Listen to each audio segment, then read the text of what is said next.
Welcome, everyone. Thank you for joining this conversation, this discussion that we will be having with Dr. Ruby Bakshi Khurdi. Am I pronouncing correctly, Ruby? Yes, Yes. Ilaria. Yes, it's good. Perfect, perfect. And I'll let you then introduce you just with a few words. But I know people read your bio on our event, but it's nice to hear from your voice a little bit of your story. And then we will start this conversation that I think it's really, really important. Also because as I was sharing with you, Rubin, this is a pre-event somehow Mhm.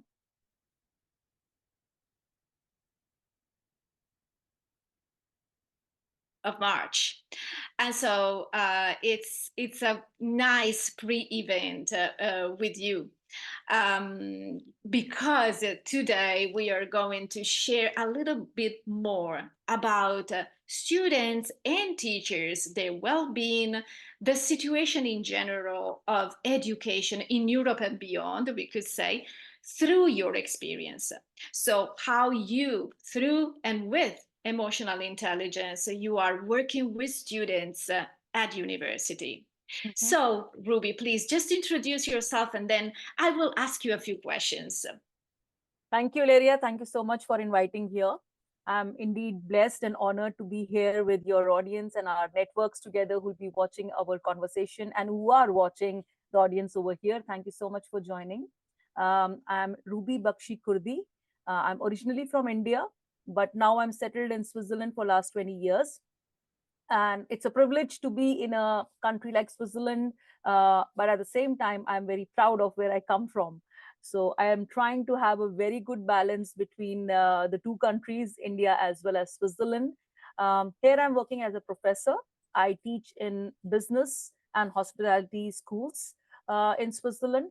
And it's a privilege again, because when we say business, it's something which is ongoing. It's ever growing. I don't think it's ever going to be out of business.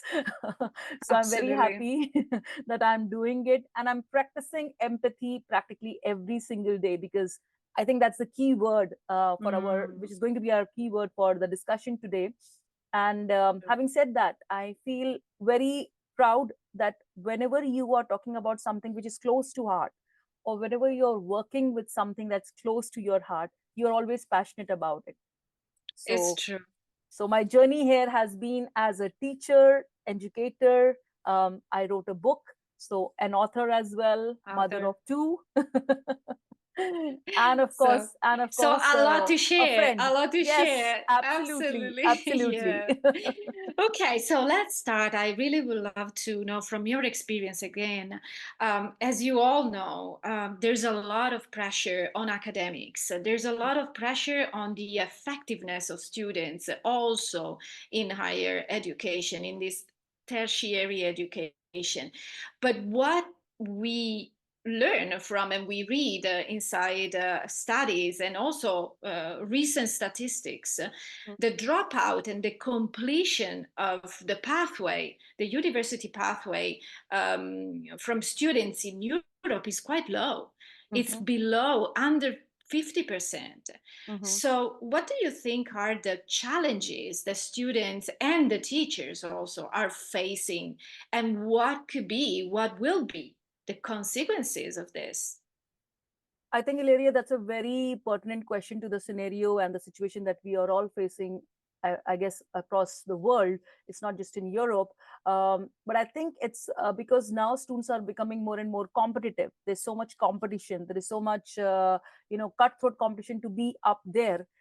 And also, the cost of living, because like, let's say if a person from India decides to have his studies in Europe, it's a big hole in the pocket for the parents as well as for the person if he or she is supporting himself.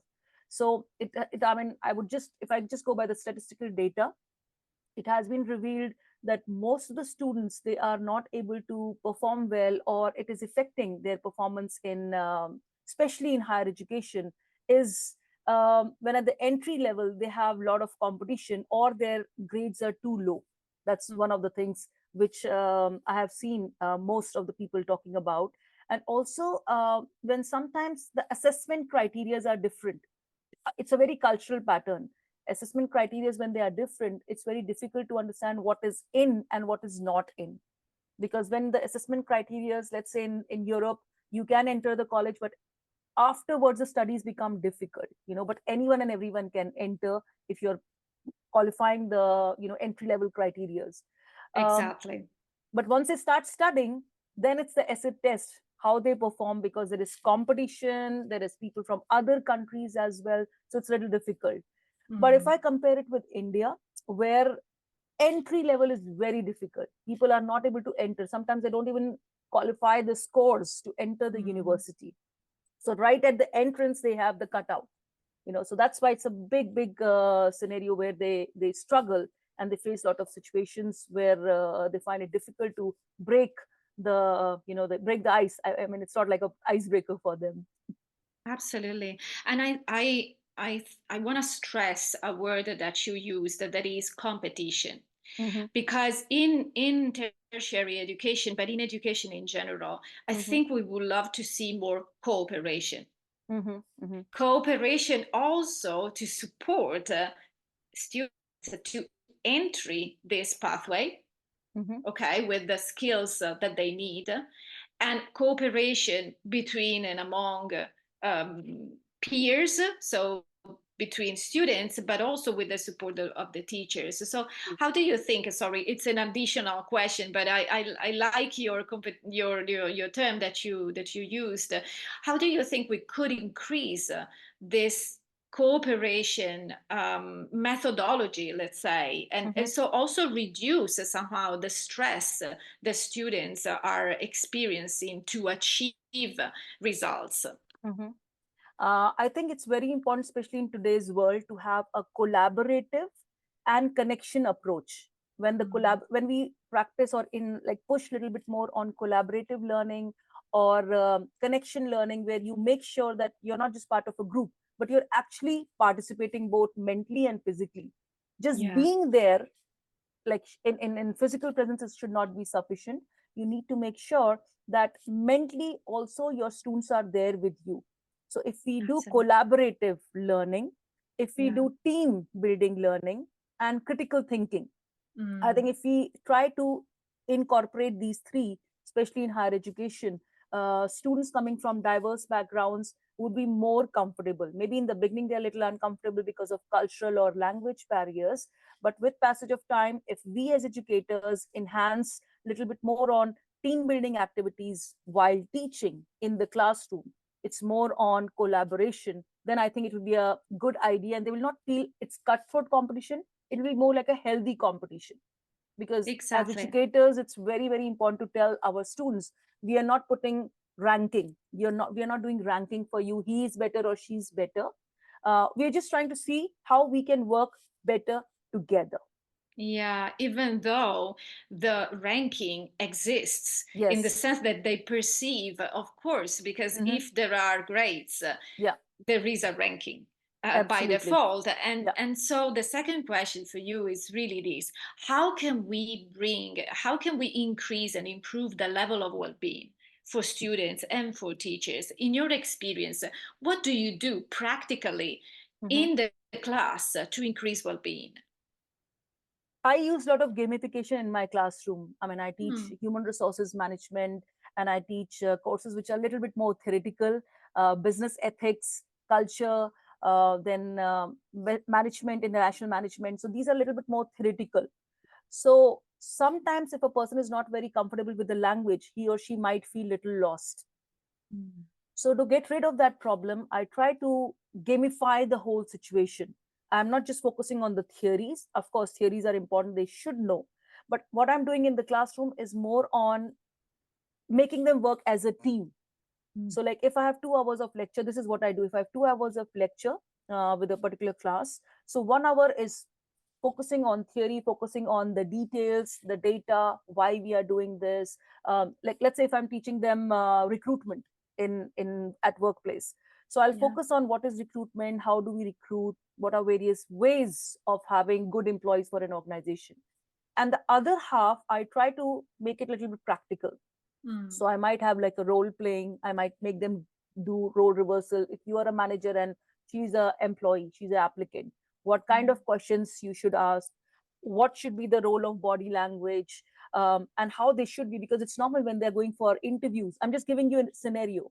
Yeah. Everyone is nervous, even we feel stress when we are going for an interview or when we are facing an audience. So in those 1 hour practical classes, I teach them something which is more authentic, something which they can actually use in their day-to-day life. It's not just bookish knowledge, but something which is very practical, something which our students need to know, which may not be there in the books, but we need to tell them practically in the classes. So it's more Yeah. gamified, more simulations, which will make the theory well with the practice. And this, as you were saying, reduces the tension, Yeah, because if they need to prepare themselves for an interview, for a job in the future, of course they will feel the tension. But the ability of and through the simulation, the ability of calming down and maybe breathing and be focused, true, because we practice somehow true. this kind of relaxation also Yes, through uh, games and fun, exactly. because Because in the classes when we are doing yeah. all this, I make them do all these things as an activity. Like, when you're going, it's normal, you will have wet palms, you will have sweaty hands, or you will be nervous, you'll be shaking, voluntary or involuntary, your leg will be shaking, or you will be doing like, just scratching your head. So how you can calm your nerves, how you can calm both your body as well as nerves before facing the actual Exactly. person. So we do it like a simulation in the classroom, and we keep on repeating over a period of time, couple of times, as I said, every day practically whenever I'm seeing them. One is the hour that is more on practical, practicing what we are teaching them theoretically. So like this, Absolutely. they feel it's not competition because they're doing like a game like situation. So they're not Absolutely. stressed, they are not it's not like evaluative, there's no formal evaluation of that. So everyone enjoys and they don't even understand that they're learning. Exactly. And you were making me feel and think about our model, and also the phases of engage, activate, and reflect. So I think that you are absolutely creating lessons and classes, considering, first of all, the hook for the brains of your students with something fun, or the game, or a story, a poem, as you were saying, even if you are working with business managers, right? And Mhm. it doesn't matter what is the topic, but using this kind of hook for the brains. And then with the games, the activation, so everything that can also in a multisensorial ways, because you were Mhm. describing simulations, so maybe they need to stand up, they need to work in True. teams or in pairs, and so Mhm. this Mhm. increases for the brain the learning, because they are Exactly. experiencing, right? Exactly. And And there's then the good. reflect phase, yeah. Exactly. And there's good blood circulation also, because sometimes when even us as managers or even us as teachers, when we're sitting in the same place in front of our computers all day long, it stresses with it messes with our back, it messes with our, overall system, because we're just looking at the screen and not really moving around. So when I make them do these simulations, or when I make them do role play, or even conducting these live quizzes, they're moving because there's excitement. It's not like a monotone that you're just going on and I'm speaking. Exactly. There's a lot of Exactly. variations by which they're learning, and at the same Yeah. time they're relaxed also. It's not Mm. affecting their brain that this competition or you have to be on your toes. It's not that. It's like just something which is very relaxed. And at the same time, Yeah. I've heard so many times from my students, they say, we didn't even realize and we had such an amazing class and we learned so much. Because Exactly. when learning is fun, it's a good experience both for the educator as well as the student. So automatically it leads to well-being, because you are relaxed, you are not really stressed, you are making others relaxed around you. That's all about emotional intelligence. So if as an educator you're using your emotional intelligence with your learners, automatically you're taking care of their well-being as well. Absolutely. And there's a beautiful statement that Helen Imordino Yang wrote and shared in her book, that is one of the most important book for social and emotional learning. That is, we feel, therefore we learn. So we know that the learning is connected to the emotional experience. Uh-huh. That's why it's so relevant that in every level of education, maybe Mm-hmm. it's easier when we are in primary school and middle school and even in high True. school. It's a little bit different in higher education, but we are here today Mm-hmm. to say that it's possible. It's True. possible to make lessons engaging, where the students are activated, and not only, when you think of higher ed, very often you think to these big rooms where the students are far away from the teacher and the professor is teaching, Mm-hmm. Mm-hmm. right? It's just giving the lesson. True. uh, but it's possible, even when the numbers are very high, Mm-hmm. to create, as you are doing, games and opportunities for sharing True. and reflecting back, because the last phase that we were saying, and sharing for the model, engage, activity, and reflect, is the reflect phase. So asking them, as your students were telling you, I learned this, even Mm-hmm. just one thing is reflecting together, right? True. True. Very true. Very true. I think also when we are learning something which is very different, or something which was not in our radar, that we will be doing something different or something new, it's always important to give a moment of self reflection as well, because there are certain topics which we know, we practice it every day, so we are aware of it. But let's say if I tell them, did you ever face discrimination? Okay, that's also one of the topics which I cover in my classes. So did you ever face discrimination? So that's something people won't open up immediately. Oh yes, it's not something that you're sharing a success story. It is something which you went through pain, you went through Yeah. a phase which you are not comfortable sharing. So when we are even discussing some sensitive issues like discrimination or like bias at workplace, I try to make it again something where we are not judging you. It's not you had discrimination because you are weak, or I did not face discrimination because I'm strong. So as an educator, I think it's very important to enhance these things in your classrooms, like, because it's very easy to discuss a success story. It's very easy to be the bearer of good news. But how do Yeah. you break the bad news, or how do you share a bad incident? That's also very important, because if you make them feel comfortable, Yeah. the environment is safe, people will express freely. But if the environment is judging, like, I know, Ilaria, you had a bad experience, why don't you share, come on, speak up, automatically you will be on defense. You'll feel, oh my god, she's telling in front of Exactly. everyone, and you'll not feel comfortable. But if we do it in fun like situation and be serious because it's something sensitive, then students open up. They discuss things, they say things, like sometimes I'm really surprised, I'm shocked, but I don't let that come over my face. I show empathy, that I'm there with you. You have Yeah. been through it, you have gone through it. um, Probably there are others in the room who have gone through. Would you like to share? And then people open up. So it's very Absolutely. important. It's very, very important. When it's something fun, go with the flow. You should have your emotions Mm. consistently based on what you're discussing, and not have like a flat Yes. monotone. Yes, because we read in a lot of studies, and again statistics. There's a lot of isolation.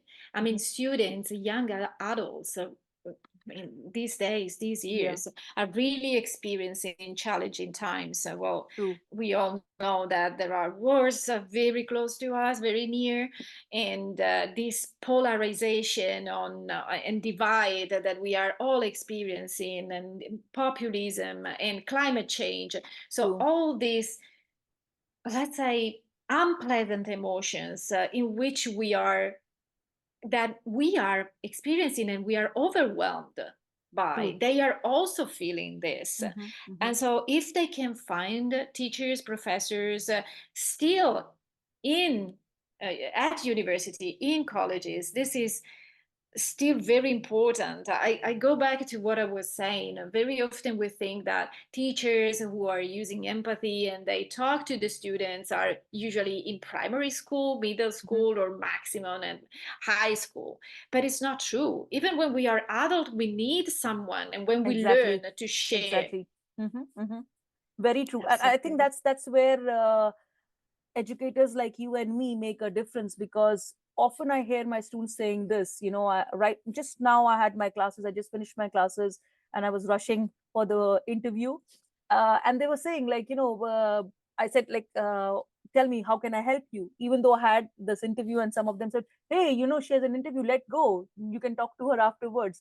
Because if you are showing that you are interested in them, if you show them that you care, even at a higher education level, they will reciprocate. But Yeah. if you show, I'm the boss, I'm a teacher, no, sorry, I can't attend now, I have a meeting, I need to go, come to see me after a break, or come to see me, take an appointment. Like, if you show them that you are above them, Mm, then it's the same, they will pull back. So true. it doesn't matter which level we are, we always feel primary level, as you said, true, because there, the kids, the teacher is like a mother, she's replacing the mother at home. Yeah. But even when we are in high school, or even when we are in university, if the teacher is empathetic, automatically students connect more, they open up more, and learning becomes much more bigger than four walls of the classroom. This is Mm, what I feel, and I'm experiencing it with my students. mm. And when we started discussing, you and I, privately Yeah. about this conversation, I remember you mentioned three important words that are also, let's say, emotions, but also competencies: empathy, connection, and belonging. Would you like to describe, expand more on these three words, three processes? Because in the end, I think they open highways of ability to connect and interact with our students. Okay, can you say back again, because Yeah, so connection, connection, yes, empathy, empathy, yes, and belonging. And I exactly. think that belonging is Mhm. probably the hardest one at university. True, true. Especially in an international university where sometimes we have 30 to 40 nationalities at the same time in same classroom. Exactly. So Yeah. it's very important, I would say, when we connect, the very first thing is an icebreaker, I would say. How do you start the classes? How do you connect with your students? Mm. So if you are connecting, I tell this to my co-professors also, if it's your very first week, you don't know the students, students don't know you. So it's very important to say, not start with, okay, this is my lesson plan, this is my syllabus, we are going to discuss blah blah blah over coming 11 weeks. Ask them, surprise them, start with a game. It's very important because it's their first week and yours as well. So if you want to enjoy the process and make them enjoy their first day, it's important, maybe start with the icebreaker game so that they know you and you know them. So automatically they are seeing that you are trying to inculcate um, a uniform culture, your own culture. It's your own subculture in your classroom. So Yeah, I it's a call little them community. It's a little exactly. community. Yeah. Exactly. So I do that practically every time when I'm starting a session or starting a new class or a new term. So automatically they'll feel we are HRM, we are HR group, we are like, or sometimes I call them when I send them emails, HRM rock stars. Beautiful. I love that. So even though they are 18 and above, they are 24, 25, some of them are even close to 30. But when I say them these HRM rock stars or leaders or HR leaders, budding managers, they feel excited. So Yeah. automatically they feel they belong to the classroom. They have that sense of belongingness in the class because they feel uh, we are valued. We can say whatever we want to say. And also, as our culture, which I feel is very important, is whenever I start the class, whether it's week 1, week 2, or week 10, I make sure that I ask them, do you want to share something? Do you want to share something exciting? Do you want to share something that happened, so that we also are part and parcel of your happiness? Or if Yeah. there is their festival. So normally we are more used to seeing teachers at a younger age. When they come, they shake hands or say, give me five. True. but I do that with my students even now. Mm, So that fantastic. way, they say always that you are a very, very empathetic professor, because you make us smile. Sometimes for you also, it's been continuous 6 hours that you are teaching, and we are the seventh hour, but you still have that smile. So it's amazing when your students are giving you these these names as sunshine, or Oh, soleil. yeah. In French they say soleil. So when they give these names in different languages to you, or Kahoot professor, because I do a lot of games with them, so you feel that you have done that ice breaking thing with them, and you are a part Mm, of their community. And definitely. once, as an educator, if you're able to do it, you have done half the homework. You have done your half the work, and now it's your content, now it's your curriculum, or whatever you have to cover in that particular course is going to be a piece of cake, because that's theory. They can even learn it by the books.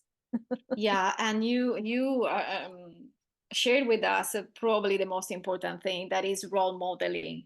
So if you do this as a teacher, so asking, how were you doing? Would you like to share a story or whatever happened to you today that is a fun story or something that you'd like to share with this little community?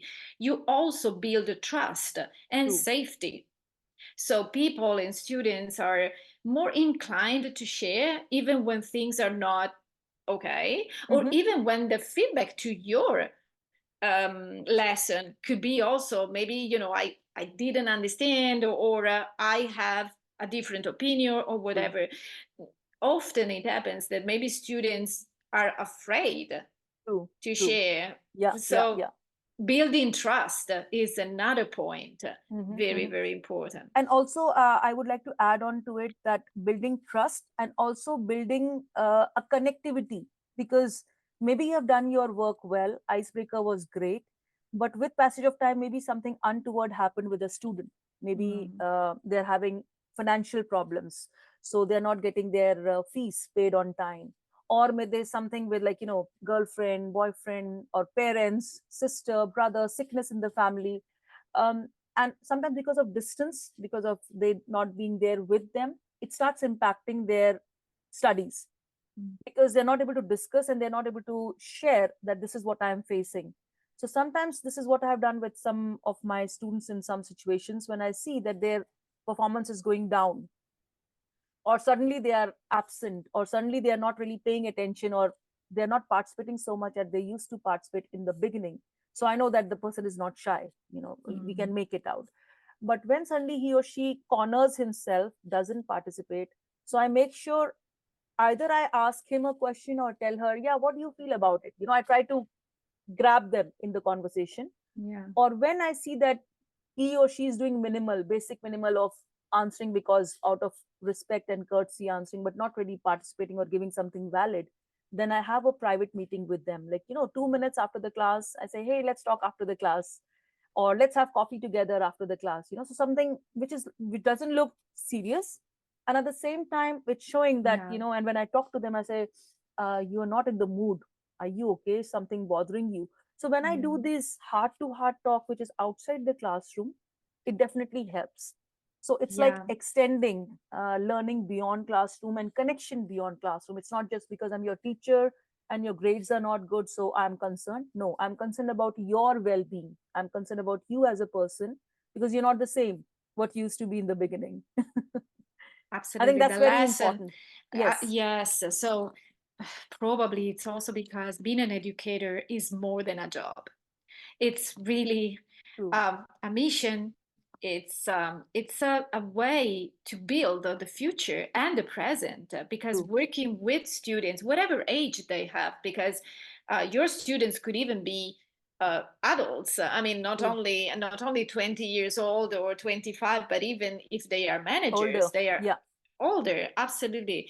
And but together, if you demonstrate care, as you said, empathy, connection, that the lesson is part of a Hmm. process that you are together living during 6 months, 1 year, 5 years, according to the length of the program, or the activity, the course that they are taking, they feel that they can rely on on the group, on the team, on the teacher, and they can learn more because Mm-hmm. this opens again their willingness and their emotional approach to Very the true. course. Mm-hmm. Very true. Very true.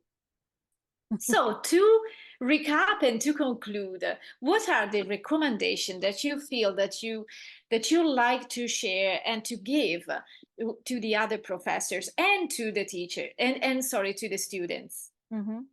I think it's very important as educators. First of all, I would address that educators first, and then the students. It's very important to practice empathy practically every single day in your classrooms, because it's important that you're having a positive connection with your students. Because the more you connect with your students, the more they will open up. The more education will be having a fuller meaning. But if you keep back certain things, or if you judge them, or if you evaluate them on the basis of their grades, he is a grader, so he sits in front. She's a D grader, so she sits at the back.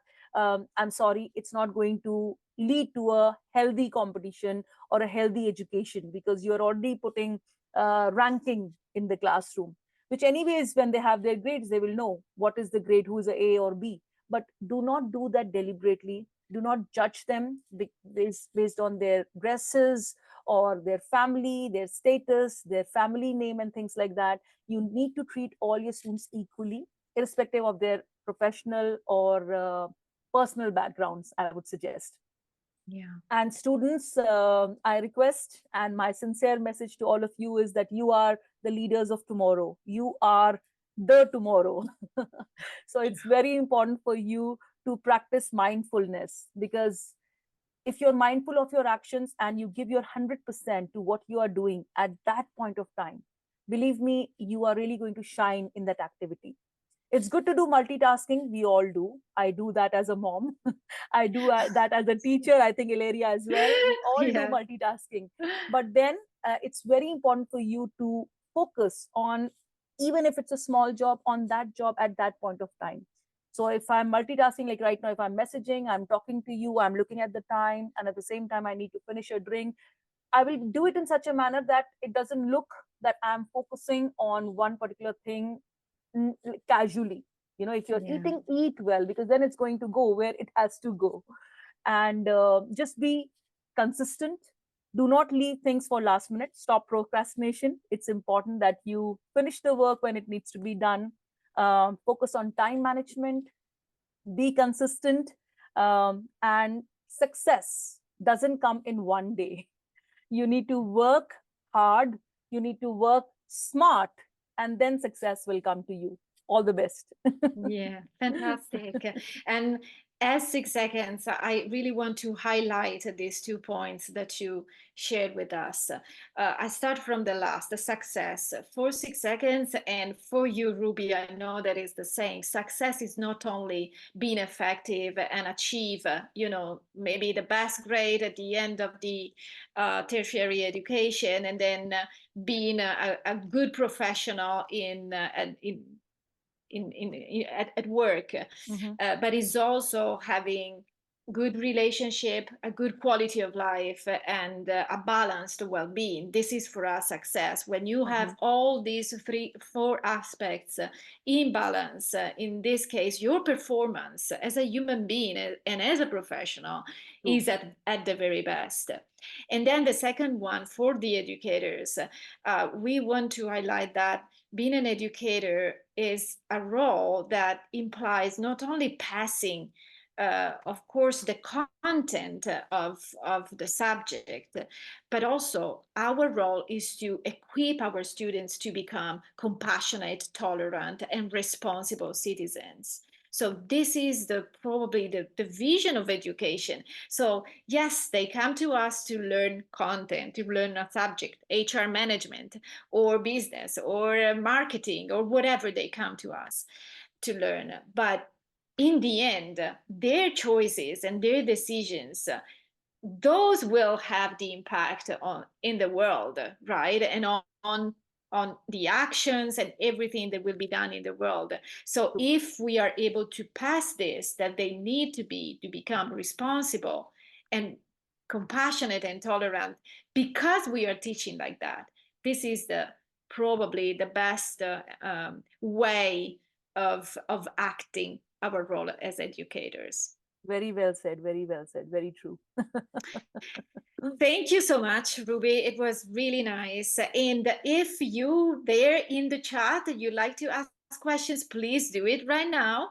We are, in any case, always available. We will be sharing the recording on LinkedIn and YouTube, so you will be able to ask questions also after this live conversation. And so in the comments on LinkedIn, so follow us. So I'm just checking if there are questions. Otherwise, I say thank you again, Ruby, and goodbye to everyone. Thank you. Thank you so much. Thank you, Ilaria.